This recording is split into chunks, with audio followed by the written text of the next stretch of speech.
భారత్ పాకిస్తాన్ల మధ్య ఉద్రిక్తతలు పెరిగి యుద్ధ వాతావరణాన్ని సృష్టించాయి. మొత్తం మీద 48 గంటల్లో కథ ముగిసిపోయినటువంటి పరిస్థితి ఉంది.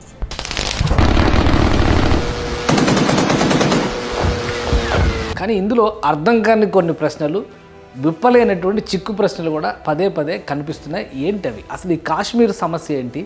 ఆక్రమిత కాశ్మీరు, ఇండియా ఆక్రమించుకున్నటువంటి కాశ్మీర్ అనేటువంటి పరిస్థితులు ఎందుకు వచ్చాయి?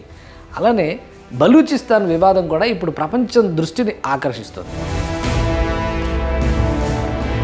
అప్పుడున్నటువంటి పరిస్థితుల్లో స్వాతంత్రం ఇచ్చేటువంటి సందర్భంలో దేశ విభజన ఏ అంశాలపైన జరిగింది, ప్రాతిపదిక ఏంటి, సమస్యలు ఏంటి ఒకసారి విశ్లేషిద్దాం. ఒకసారి ఈ డేటాలో ఉన్నటువంటి అంశాన్ని చూస్తే కనుక చాలా సింపుల్ అండర్స్టాండింగ్. కాషాయం కనిపిస్తుంది అంతా కూడా ఇండియా అనేటువంటి పేరును మనం ఖరారు చేసుకోవచ్చు. గ్రీన్ కనిపిస్తుంది అంతా పాకిస్తాన్ అనుకునేటువంటి పరిస్థితి చాలా స్పష్టంగా అప్పుడు బ్రిటిష్ వాళ్ళు రాసినటువంటి లెక్కలు అంశాల్లో ఇది చాలా క్లియర్గా కనిపించినటువంటి అంశం. అయితే సంస్థానాలు, ఈ బ్లాక్ మార్క్స్ ఉన్నటువంటి అన్నీ కూడా సంస్థానాలు, వాటికి సంబంధించినటువంటి చర్చ ఇప్పటికీ కూడా నడుస్తున్నటువంటి పరిస్థితి ఉంది. అందులో సమస్య సృష్టించినటువంటి సంస్థానాలు ఒక 4 సంస్థానాలు ఉన్నాయి.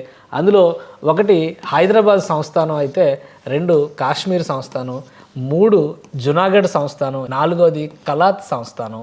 ఈ 4 సంస్థానాలు ఇప్పటికీ కూడా వివాదాస్పదమైనటువంటి అంశాలుగా ఉన్నాయి. భారత భూభాగంలో ఉన్నటువంటి హైదరాబాద్ సంస్థానం, జునాగఢ్ సంస్థానంతో ఎలాంటి సమస్యలు లేవు. ఇక వివాదాస్పదమైనటువంటి అంశాల్లో కనిపిస్తున్నాయి 2 కాశ్మీర్ సంస్థానం ఒకటి,